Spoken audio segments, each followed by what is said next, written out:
Hello everyone and welcome to Talk a Good Game. It's the match preview of Newcastle United against West Ham United. It's been a while, Gonzo, but as always, can I get your thoughts on Newcastle, please?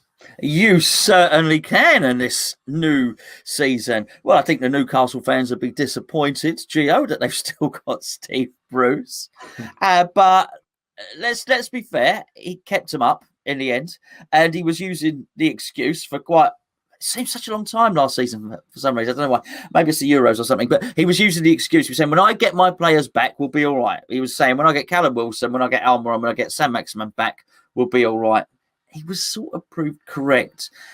I'm mindful of telling the Newcastle fans what they should want and be careful what they wish for, because I remember us being told it was Sam Allardyce. It was like, oh, you get rid of him, you're going to be in trouble. However, I do understand that they don't particularly like the manager. That being said, they've got a bloody good record against us, Geo. They're clearly not spending money, but it's quite clear that the owner wants to sell. He just can't find anybody to buy. Funny, I can recommend some people who want to buy a club at the moment. But so he can't sell at the moment.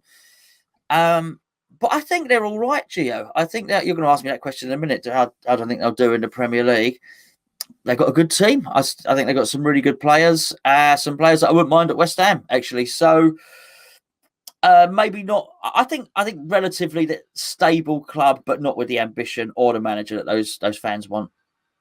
I think they've just been left in the lurch, aren't they? Because of Mike Ashley, he wants to sell the clubs. It's almost like an attitude of, well, why would I bother spending money? Why would I invest money, kind of thing? Because I'm looking to get rid of you. As long as we finish 17th next season, we're all right. We've got the money coming in. We're still a Premier League club, and I've got to sell it. I feel really sorry for Newcastle United. This is almost like the derby of bad owners, a derby of won't spend, can't spend, whatever you want to call it. It's not. I'm surprised this match is on TV on Sunday. Maybe they're just hoping for loads of fan protests at both ends of the ground or something. I'm not sure what they're hoping for. But I feel sorry for Newcastle United fans. And you look at Crystal Palace this summer, they've taken a complete change of direction. They've taken a risk. They've taken a change of direction. It is risky. But if I was a Geordie, that's what I'd be wanting, because I am far from Steve Bruce's biggest fan. It's no secret. But what I find telling, because you said when the players came back, they end up staying up. But it also coincides with what Callum Wilson said about how they employed a coach. I don't know the coach's name. Newcastle fans will tell me in the comments, I'm sure. But Callum Wilson basically attributed to the turn of form to the coach. He said that he's come in, we've got new ideas now. What wasn't working is now working. We're scoring more goals. It's a bit more adventurous and entertaining. And I thought that's damning of Steve Bruce. I thought, wow, that's like a real slap in the face to your manager there when you're giving all the credit to a coach, it seemed like. But that almost just sums up what Newcastle have been over the last few years, which is a bit of a circus, but not always the biggest circus in town, but they're always there. You're just waiting for something to come along about Newcastle United that actually makes you feel a little bit better to be a West Ham fan. Just for a moment, you think, oh, I'm glad I'm not a Newcastle fan. It's a bit better where we are at the London Stadium. But yeah, a club in the lurch is how I think I would sum them up. They're just waiting for something to happen, and nothing's really happening. However, one signing I've been impressed with. We'll get onto that in just a second, because Gonzo, what app does every football fan need? Well, they don't need the 3 football app, Geo, and they certainly don't need the 2 football app. They only need the 1 football app. I've tried the other 2, and quite frankly, they're useless. They need the 1 football app. It is downloadable from the link below. Please do use the link below, because then they know you've come from us and not searched it for your own means. You can aggregate all of the West Ham news into one place. So I've only got West Ham and England clicked on. So ahead of this game, when we're playing Newcastle, have all the Newcastle rumours. It'll chuck in some transfer rumours. Not that we need those at the moment anyway. And most importantly, just an hour before kickoff, you will have the West Ham team lineup there and the Newcastle team lineup if you want to read it. And even kindly send your notification through to your phone to say the lineups are out. Swipe it and it takes you straight to the page you need. No fuss, no fee. Get it download. The link in the description and the pinned comments of this video. You know the question I'm going to ask. How are you going to get on the Premier League? I was going to say are the relegation candidates, but I think you've given me an indication of what your answer would be. So how do you think they're going to get on this season? I thought you were going to ask, does the 1 football app pop up a notification when you're on Tinder? I thought that was, but that's obviously a different question you were going to ask. So what were you asking again? How do you think they'll get on?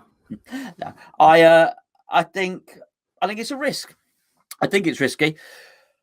There's disparity between in money. Obviously, I'm stating the obvious here, between the Championship and the Premier League. Now, the inference is that gap gets larger. That's the suggestion each season, that gap gets larger. I'm not sure that that's the case.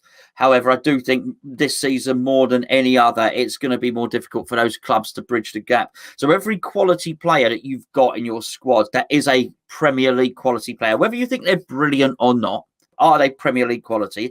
Is Callum Wilson a Premier League quality player? Yes. Lascelles, are these Premier League quality players? Yes, they are. They wouldn't be playing in the Championship. I just think it becomes harder and harder for those Championship clubs to bridge that gap, particularly when arguably Norwich, for example, have sold last season sold possibly their best fullback to Newcastle, and this season have sold their best attacking midfielders. It's hard to do that. I think they might just avoid it again. Actually, I think they will. But they're playing it. They're playing a dangerous game. They're not going to be a top half team, Gio. And that's going to be miserable. Yes, it's got to be really miserable for them. Because, I mean, West Ham might. That gives us that. And if we don't, then it might be because we've had a little bit of fun in Europe or in the FA Cup or something like that. But by and large, I don't look at West Ham and think, oh, we're going to be really struggling down the bottom. But it must be, they've got nothing to look forward to, I feel, the Newcastle fans. And I think that's got to be a really difficult thing, to go into football matches and to go into a season not being able to look forward to anything. Norwich can look forward to thinking we might stay up. That's good. But I think if you were a Newcastle fan, you'd be stale with that concept. No, I don't just want to stay up. We've got 52,000 fans in the stadium, COVID permitting. They want a little bit more than that. And I think the size of the club, they probably deserve a little bit more than that. Yeah, I echo that really as well. This is why I hate clubs like what Palace have done recently, like Newcastle, and even to some extent Burnley. I'm aware they're much smaller and stuff, but it's like, as long as we stay up, we're okay. But at some point, you've got to want more, even if it is a cup run or something. You've got to want more than just surviving. You're almost staying alive to survive, but you're not living. Do you know what I mean? Song. It's a great song, Gio. Where's the excitement for Newcastle fans? You know, they've got one of the best entertainers in the Premier League. That is the excitement. He is the excitement. But you take Saint-Maximin out of the team, where is the entertainment factor? And it becomes difficult. They will have their individual games of memories where they get good wins or a good comeback or something like that. But they're few and far between at the moment. I think they're closer to the relegation trapdoor than knocking on the door of the top half of the Premier League. And will they stay up? I think they will. Because of Callum Wilson, if I'm honest with you. Because I think to stay up, you need goals. You need a goal scorer. If you can't, do you know, like when Alex Ferguson said, you know, like scoring goals win your games, but defenses win your titles. I think that's true. I think that's fair. But that's not, when you're down the bottom, I don't think that counts. It's all very well keeping goals out, but you need to bloody score goals. And I think if you can score goals, I think you've got a chance, regardless of how much you concede, because you're down the bottom. You're going to concede more goals than most in the league anyway. But you've got to make sure you score goals as well. And I think with Callum Wilson, they've got a goal scorer. You look at the teams at the bottom of the table or you anticipate to be around the bottom of the table from 20th to 14th or something. He's probably going to be the best striker in that bunch. It was perhaps going to be Danny Ings prior to his move to Aston Villa. But I would suggest that Newcastle are not too far away from the calibre of what Southampton are now without Danny Ings, arguably possibly better because of Callum Wilson. I'm not saying he's one of the best strikers in the Premier League, but he's one of the most reliable goal scorers in the Premier League. He will score goals win your games, and getting points keeps you up, as simple as that. So I think they'll be fine. If anything, it goes back to that old argument. Even a relegation battle almost adds some form of excitement to your campaign. You pay your tickets, your money and stuff. You get a bit of excitement from that. So I think they'll be okay, but nothing exciting. So last question, as always, Persia Mayer from the Trotties, please. Well, we can't say Joe Willock, and this is an issue for them because they're weaker than last season, which is funny. That was West Ham are weaker than last season because we're down Jesse Lingard, and I'm not sure the signing of another goalkeeper quite balances that up. So they're weaker, and I would have put Joe Willock in there because he was a big part of them staying up as well. However, however, I do think they have good players. I know you're not one of your favourite. I do think Almiron is, and I say this every game, is an effective player, and he's effective against West Ham as well. By the way, when he plays against us, he plays well because he's fast, he's direct, and when you add that to the pace of Saint-Maximin, who was a player that I have loved long before he came to Newcastle, as you know, and with his trickery, that they have such a potency on the counter attack. It's amazing, really, that they aren't able to do a little bit better. I obviously Wilson, you've discussed. There's no point discussing, but he is a really good player. And I feel that they paid big money in wages to old Fraser there. I feel there's more to come from him because I wouldn't think if I was a Newcastle fan that I had got value from Fraser.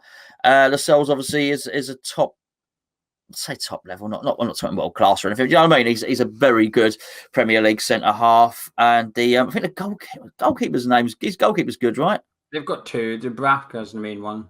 Yeah, good goalkeeper. So yeah, look, they've got 5 or 6 decent players. And I think there's some people, I don't know if Gale is still there. They've got people that can come off the bench and pinch a goal and stuff like that. Again, he's fast as pants. Fast pants, obviously not slow pants. So yeah, I mean, they've got some good players, Joe. Yeah, I think they're goalkeepers. They've got 2 really good goalkeepers. I think they've got fantastic. I think I've always liked Lascelles as well. I think Fernandez has been really good in recent seasons too. I think there's too much average players in the squad, if I'm honest with you. I was a Newcastle fan. But looking at the squad, you're picking out 5-6 players, and the rest you're thinking could do with upgrading that. They could do with a new right back. They could do with a new left back. They could do with a new centre midfielder. Possibly could do with a new attacking midfielder, but arguably they're getting that in Joe Willock. At the time of recording, Joe Willock hasn't been announced for Newcastle United, hence Gonzo's comments. He needed to be registered by 12 o'clock today. We're recording this just after 12 o'clock, and he's not been announced. So there is still a possibility Joe Willock will feature against West Ham if he's been signed in time, just not announced yet. Really? Oh, I didn't know. Yeah. Okay. So he has to be signed by noon on Friday, and we're recording this just after. No announcement as yet. But I think that's an exceptional signing because I'm assuming they're going to get it done eventually. It seems too far down the line for it not to happen. He would be a fantastic signing for them as well. 8 goals.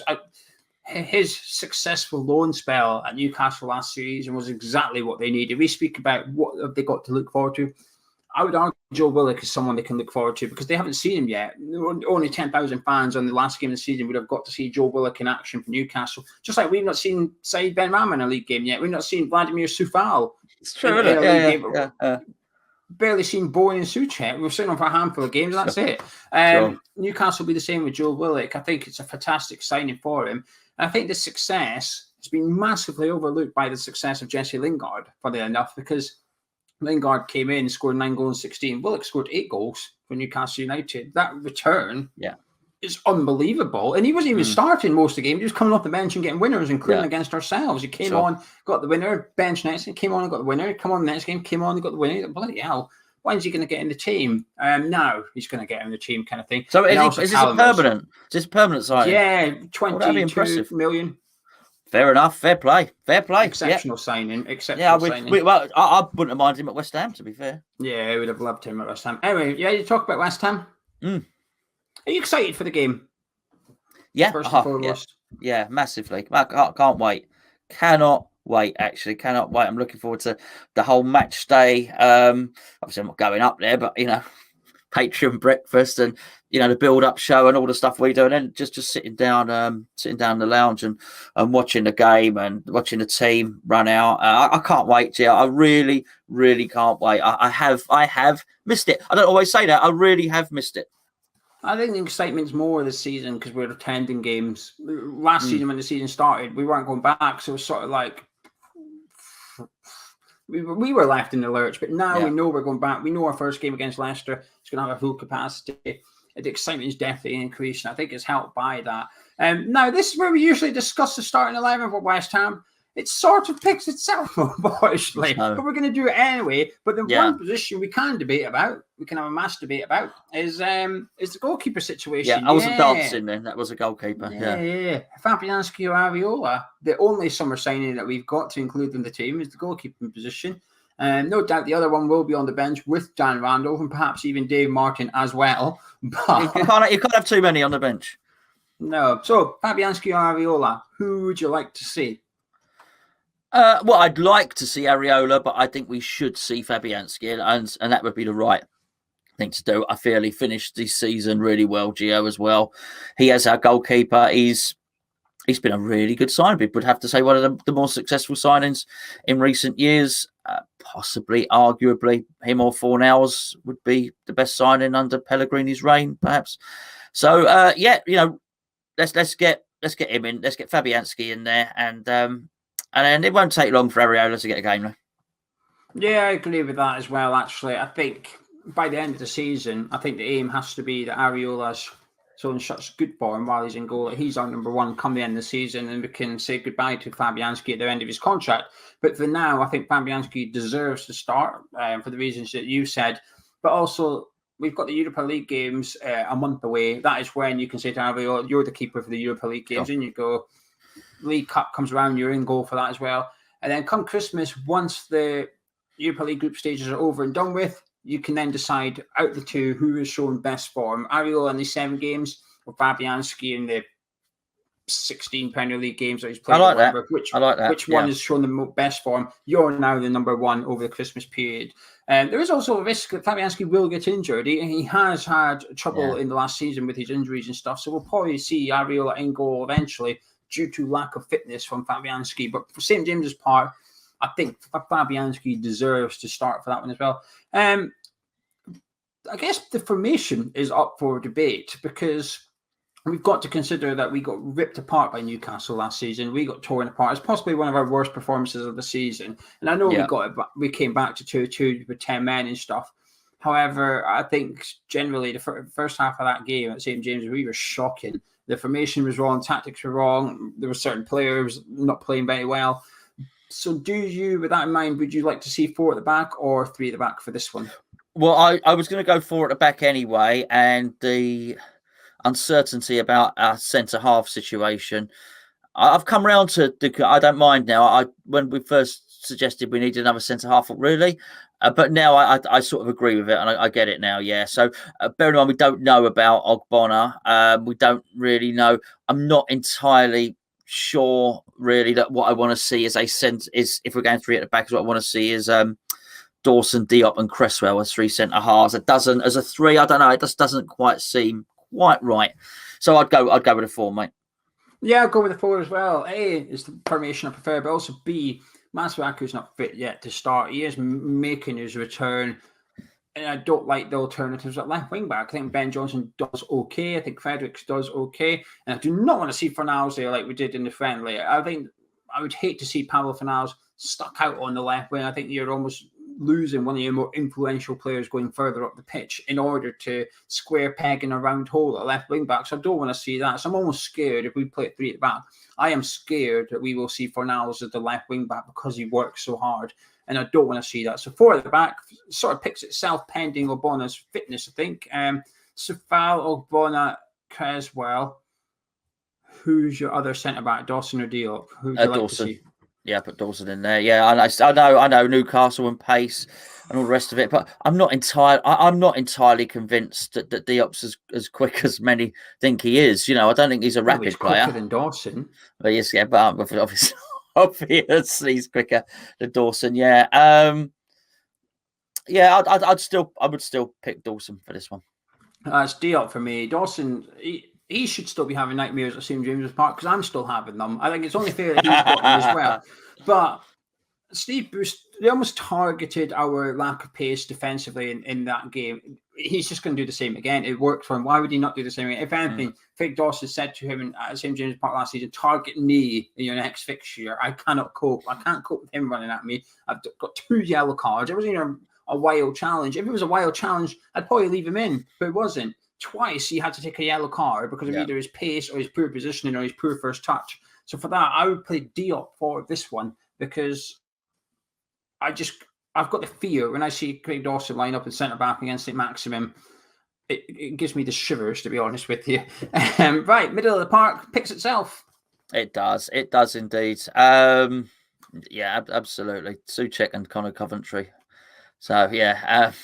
Now, obviously, Souček and Declan Rice, and I think it's an area that we should I hope we dominate that area. I think we should dominate that area. I really do. Take that game by the scruff of the neck. I know we've already discussed their players, but some of their options, like a long shaft and all the rest of it, they've not developed as they should. Yeah, they've just not, have they? And Wilcock will probably not be playing, as you say, because he won't be registered in time. So yeah, I think we should dominate the midfield. I forgot about that joke, to be honest with you. Every time I love it. I've only said it 5 or 6 times. We've still got a few more to go, I think.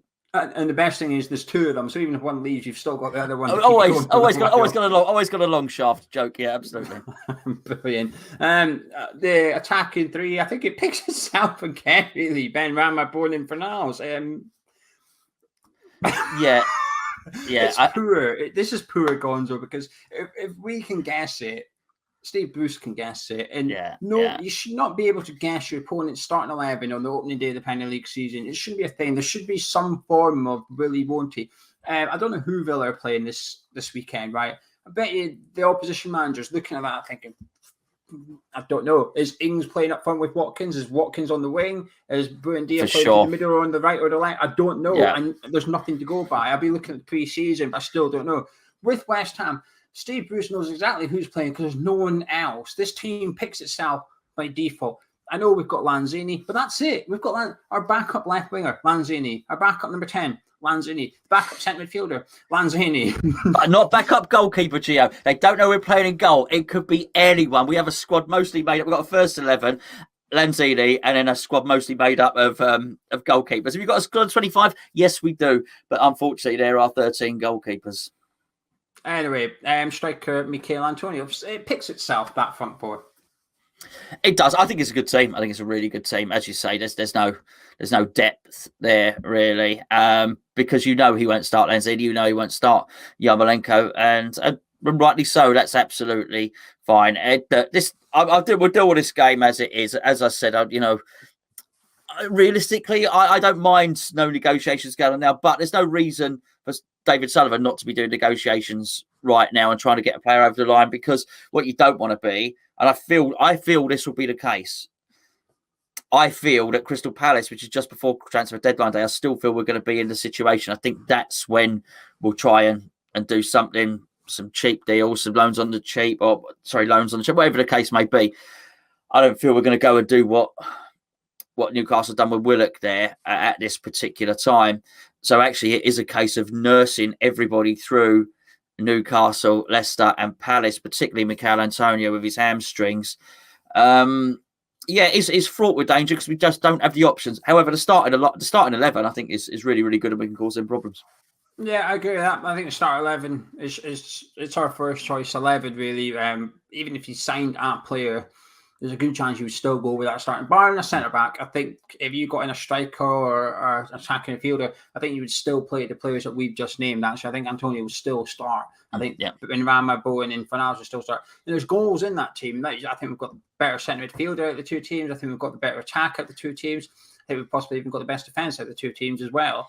It now comes down to a question of tactics and how you then use those players in order to get the result from the game, which we'll discuss in just a minute. But the bench is going to be a bit of an eye-opener, I think. We all know it, but I do think we're going to get a reminder on Sunday when the One Football notification comes through. You've either started letting me think, oh, that's a really good team, fancy us today. Then you scroll down to the bench, you see you've got 2 goalkeepers, you see you've got Oxo Flex on there, you see you've got Mipo Debeko, although you know he's not going to come on the pitch, and you think, this is where we're a bit light, and we're not missing anyone. That's the only thing. We might be missing Ogbonna and Masuaku, but offensively, we're not missing any players. They're all available for selection. Yeah. The bench is going to look, offensively, the bench is going to look really weak, and that is a concern, but that's a concern for after St. James's Park, because we've got to get that over and done with first.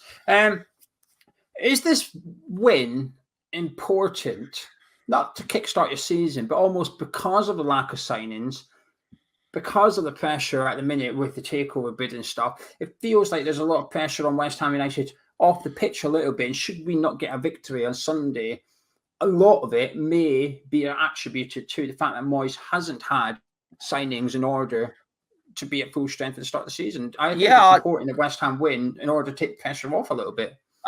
You've got it spot on there for all of those reasons that you just mentioned, Gio, without repeating exactly what you just said.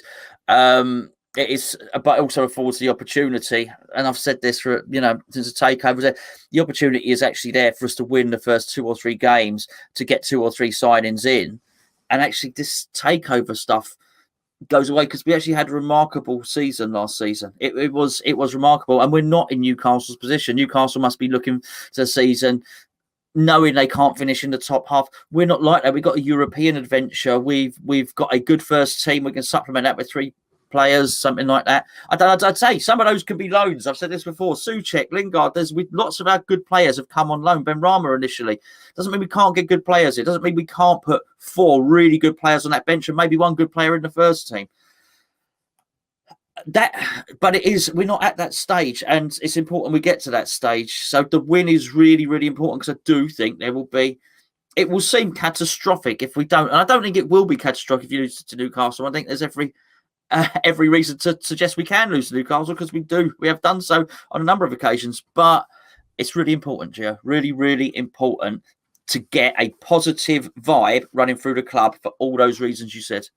Yeah, I completely agree. For the obvious ones, to get the league off to a winning start, feel good factor means that Europa League, when it comes around, we've got points on the board, that we're in a comfortable enough position after X amount of games that we can field a strong side in the Europa League and take that serious from the word go. And we're not thinking, oh no, what we're going to do because we're down the bottom of the table, we need points, so we can't really take that campaign serious. I think that's the point. But also, nightmare scenario, the worst possible scenario for West Ham on Sunday is we don't win and Mikel Antonio goes off injured during the game. It's going to be like, well, we didn't win because of the lack of striker on the bench. We had to bring on Yarmolenko up front because which would be true. So I think it's essential that we get 3 points on Sunday at St James's. And are you confident we will? No. I thought you would be. No, Newcastle worried the hell out of me. Ever since, funny, as ridiculous as it sounds, I'm sure some Newcastle fans will watch this because it's a preview about their team. But they would laugh when they hear me say this. But ever since Steve Bruce went there as well, it sort of worried me a little bit, because his first game was a pre-season friendly against us, and you'll remember it because you're the one that picks it up and lip read, and Newcastle beat us. So Steve Bruce turned round to his number 2 and turned around and said, basically, should we just leave now? And it just beaten West Ham. He said something a little bit more rude than that, but and I just feel like they've had the West Ham voodoo doll out and have been doing that since then. I think they've got players that can cause us damage. Now, don't get me wrong, they catch us at our best with Souček at his best and Rice controlling midfield, Cresswell at his doing all these deliveries and stuff like that, Bowen being a pest, Antonio, if we get Antonio in beast mode or wolves mode, as I like to call it, they're screwed. Okay, and if Benrahma starts doing all this stuff and the fornicators everywhere, all those things can go for us. But confident, no, they make me nervous. They make me nervous when Saint-Maximin starts running, when Almiron starts running, and when Wilson starts taking up positions in the box. Like, it worries me. Yeah, well, Callum Wilson's got a score, isn't he? And we are his favourite team in the Premier League. Factually, statistically, he's scoring goals against West Ham more than anyone else in his history in the Premier League. I think he's got 8 goals against us in 9 appearances or something like that. Something stupid. Misleading, because he did get a hat-trick against us. But he's due a goal. Defensively, I'm a bit concerned because of the game at their place, which was at the end of last season, only a few months ago. And our defence hasn't changed. We still have the same players defensively. That worries me. Steve Bruce knows how to get at us. However, I am confident because I think we have a better team. I think we have better players. I think we've looked good in pre-season. And while that isn't firm evidence, it's an indicator. And strangely enough, we don't have Jesse Lingard. And the reason I say that is last season we looked crap going forward in Newcastle. And he was part of the reason we looked crap because he didn't turn up. We based our whole attack around Jesse Lingard. And when Jesse Lingard didn't turn up, we didn't turn up. We're not doing that now. We've now got Bowen, Fornals and Benrahma. So one of them's off form. We go through the other one. We go through the other one. And Benrahma's looked like one of the most informed players in Premier League in pre-season, I believe. I say I believe because I've not watched other team friendlies. But going by what journalists and pundits are saying in the fantasy league tips and stuff like that, they're all saying, oh, this guy's looking good. Rafinha's looking good at Leeds. Benrahma's looking good at West Ham. And for that, that gives me confidence. We didn't have an informed Ben Rama in that game last season. And we had an informed Jesse Lingard, but he didn't turn up. And there is, of course, a chance that Ben Rama doesn't turn up on Sunday, but I've got a feeling he will. I've got a feeling that we are primed and ready. And while Antonio's injury is a potential worry, he's been scoring goals towards the end of the season as well. So he starts this game in form too. So I'm actually confident, Gonzo. But with all that said and done and in your mind, can I get your score prediction, please? Yeah, I'm going to go with Newcastle 2, West Ham 2 for this one. My favourite score. 2-2. Absolutely. 2-2. I'm going to say Newcastle 1, West Ham 2 for this one. I'm predicting a victory to begin the league with Gonzo. Great. But anyway, that'd be great. If you enjoyed this preview, do drop a like on it. We'll be live 1 hour and 5 minutes before kickoff. So at 12:55, we will be live on Sunday, where you can join us, where we will be waiting for the notification from One Football to tell us what we already know, how West Ham will line up, because bar the goalkeeper. But anyway, join us on Sunday, and Gonzo, I shall catch you in a bit. Look forward to it, mate.